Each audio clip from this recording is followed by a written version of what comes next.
So there are some pretty common mistakes that travelers make in Venice. And yes, Venice is a part of Italy, and there are some things in Italy that you should probably know before you come here, like knowing a bit of the language, for example.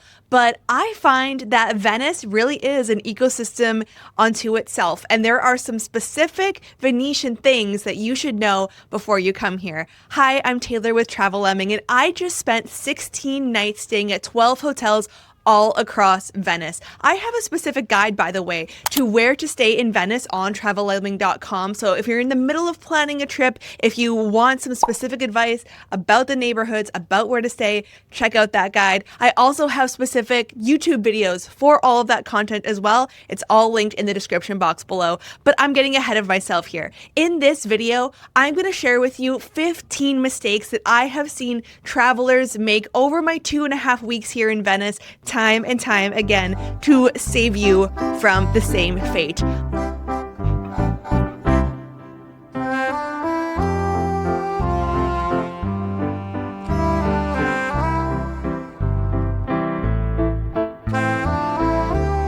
Okay, so mistake number one that I have seen many travelers make here in Venice is they spend their whole trip in San Marco. So San Marco, or St. Mark's, is the main tourist center of Venice. So this is where you're going to find Doge's Palace, St. Mark's Square, all of that good stuff. And yes, you should absolutely visit San Marco. You can even stay in San Marco if you want. However, I saw some travelers not going to any of the other districts. Some of the other districts that I personally love include Cannaregio. This is where you're going to find the Jewish ghetto. You're going to learn so much about the history there. There's also great local streets in Cannaregio. I also really liked Castello, for example. I think the shopping is actually really good in Castello, in my opinion. It's just in San Marco, I'm even here in March, the tourists are bumping elbows with each other. It's so jam-packed. You're just going to have a better trip if you explore some of the other districts. Mistake number two that I find tourists make here in Venice is they have a bad Vaporetto etiquette. So the Vaporettos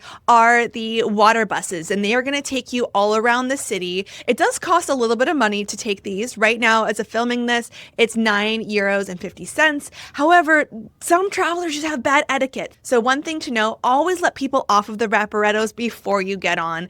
And make sure you validate your ticket before you get on the Vaporetto itself. So you'll go to the ticket stand, you'll buy your ticket, and then as you're getting on the Vaporetto, you'll see these little like vestibule kind of things. Make sure you tap your ticket on there, the light will go green, and then you can get on.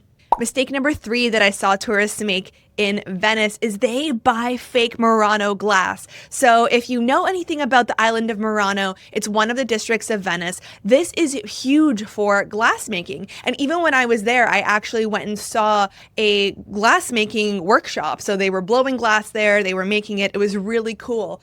But while I was in Murano, a shop lady told me that 80% of the glass being sold as Murano glass in Venice is fake. Now, I have no way to validate that stat, so don't take that as like, total truth, but there is a lot of fake Murano glass in Venice. So if you really want to get the true Murano glass, look for the stamp of approval, ask the shop owners specifically about that, do your research beforehand, or go to Murano. I think that Murano is a great place to travel to, and it's actually part of my guide to where to stay in Venice. I have a whole section on there about Murano, so check that out in the description box below.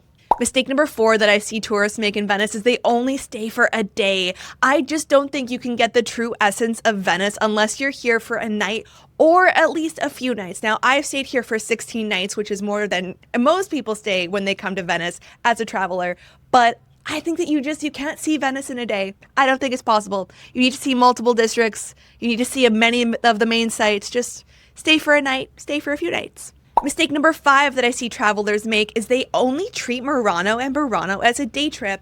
And yes, you can go on, there's many day trips from Venice proper to Murano and Burano, the islands, but I think you need a little bit more time. So what I personally did was I actually spent 2 nights on the island of Murano, and I spent one of those days taking a day trip to Burano. These are islands not that far away. It takes maybe 10 minutes to get to Murano from downtown Venice, and then maybe another 20 minutes from Murano to Burano. So spend a little bit more time, get to know the areas. I think that if you're seeing Murano and Burano as a day trip, it's just a little bit too rushed.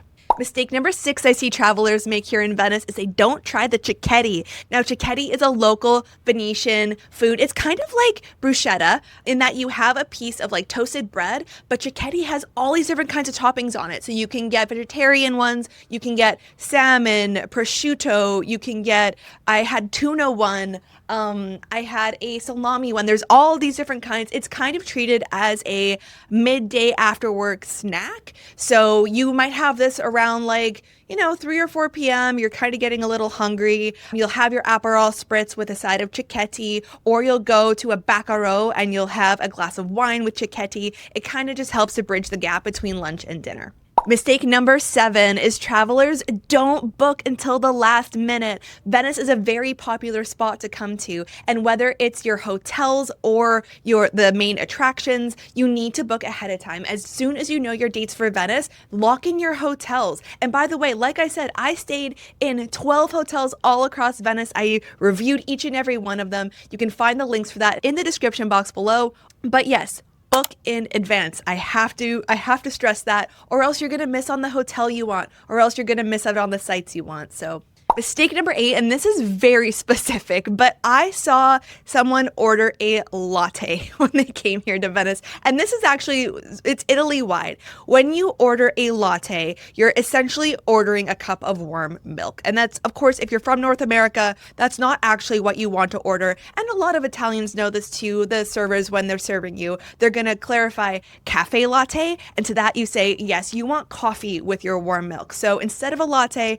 order a cafe latte. Mistake number 9 is travelers in Venice don't wake up early for some reason. So there are cruise ships in Venice. There are a lot of tourists and other travelers here in Venice. And when you come here, you're going to want to see the main sites at a good hour where you're not fighting for the good photo spots, where you're not elbow to elbow with other people, where you can have a little breathing room. So I would actually recommend, if you're going to go to, St. Mark's Square, Doge's Palace, get up early. Go there around like 8 a.m. even. If you can earlier, try and get some of these spots for sunrise if photos are important to you. And this also includes the Rialto Bridge. So that's my 2 cents. Best photos happen early in the morning. Mistake number 10 that I see travelers make here in Venice is they don't eat on Italian time. So this is a bit of a culture shock, I guess, but especially if you're from North America or other places where you can get food all day long. But here in Venice, there are specific times of day where you're going to eat. So there's a lunch hour, which kind of goes from like 11 to 2 kind of thing. And then restaurants close for a few hours. And many restaurants don't open up again until around 7 p.m. 7 p.m. was often the earliest I could get a reservation at some of the restaurants that I really wanted to go to, which I have to say, I'm a bit of an early eater, and this was a bit of a culture shock even for me. I like to eat early and then have plenty of time to digest before I go to bed. But here in Venice, here in Italy, you kind of have to adjust to the local dinner time and eat a little bit later. So just get on the Italian time. It makes life a lot easier. Mistake number 11 that I saw travelers make here is they skip the gondola ride. And I have seen so many blogs about this that say, skip the gondola ride. It's 90 euros, okay, for 30 minutes during the daytime until around 7 p.m. and then it goes up a little bit. So they say you can just take the traghetto, which is 2 euros across the Grand Canal, and it looks basically the same. It looks like a gondola. This is not the same thing. You want to take a gondola ride. I know it's expensive. I know that this is kind of a touristy item on the list, but it's a gondola in Venice. This is the only place where you're going to be able to do this. And it is a beautiful way to see a part of the city. So the gondoliers, they actually have specific routes. Like if you get on at a certain place, they have specific routes that they take. But it is beautiful. It's nice and peaceful as you go through the canals, as you go along the Grand Canal. Really, there's no other way to see Venice. It's a quintessential thing to do in Venice, and don't let anyone steer you away from that. Mistake number 12, and I fell into this trap. They buy bottled water. And by bottled water, I don't necessarily mean plastic water bottles, but they buy those glass bottles of water even at restaurants. These are so expensive here in Venice, and it's essentially tap water. Like, yes, some of them, like, they're bottled from certain companies, but they're not anything special. They're just water.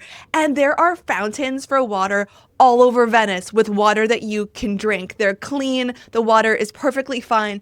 Fill up your water bottle and go on with your day.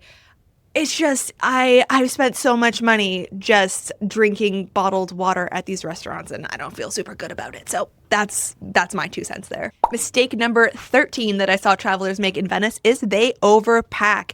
Venice has no cars, and you know that, and you can see that in theory, but if you are, are lugging your luggage along on the cobblestones up and down a very, many series of bridges, it gets heavy over time. And if you have to lug a giant luggage thing, throughout the city, if you're changing hotels, if you want to go and, do different things, that gets a little intense sometimes. So it's one thing if you're just, coming in on a water taxi, going to your hotel for a few days, and then leaving on the water taxi. This is probably not going to apply to you. But if you want to switch hotels, if you want to see anything else, then pack light. That's my advice. Pack light. It's not fun watching a bunch of, fellow travelers lug their suitcases and, are breathing heavy and sweating as they do it. So. Mistake number 14 that I saw travelers make in Venice and that I fell, I guess, into here in Venice too, is they didn't account for the city tax. So when you book your hotel, and I can't give you numbers for this specifically because it varies based on a few different reasons, but when you book your hotel, you're not actually paying the city tax. You will pay the city tax when you leave your hotel. So as you're checking out, your hotel will charge you a tax based on the number of stars the hotel has, based on where it's located, based on how many people are in the room and for how many nights. Time of year plays into it. I did ask a front desk clerk how exactly this is calculated, and he said it's based on a lot of things and that he could give me a reason, but there were a lot of moving parts to it. So just know that when you check out of your hotel, there will be a city tax on top of the bill that you've already paid. And mistake number 5 is they expect any and every cuisine here. So this one kind of blew my mind because we're in Italy. I'm expecting Italian food. And yes, of course, you can get a few other things if you go looking for them, but by and large, you're eating Italian food. And yet I've ran into a couple other travelers and overheard them at their table being like, why can't I get this thing here at the restaurant? Or why can't I get that thing at the restaurant? It's because they're not Italian food and you're at an Italian restaurant. Lean into the Italian cuisine. It's so good. You have fresh pastas. You have some of the best pizza on the planet. There are so many variations of everything. And I think one of the best things about being in Venice is just leaning into that culture. So, all right, everybody. So those are my 15 mistakes that I saw tourists make here in Venice. If you like this video, if it helped you plan your trip, like and subscribe to our channel. It really does help us out. And once again, if you're in the middle of planning your trip and you want more advice on where to stay, check out my guide on travellemming.com to where to stay in Venice. I go through all of the districts, all of the best hotels that I personally stayed at, so I can give you honest recommendations. All right, guys, if you liked this video, go check out this one next.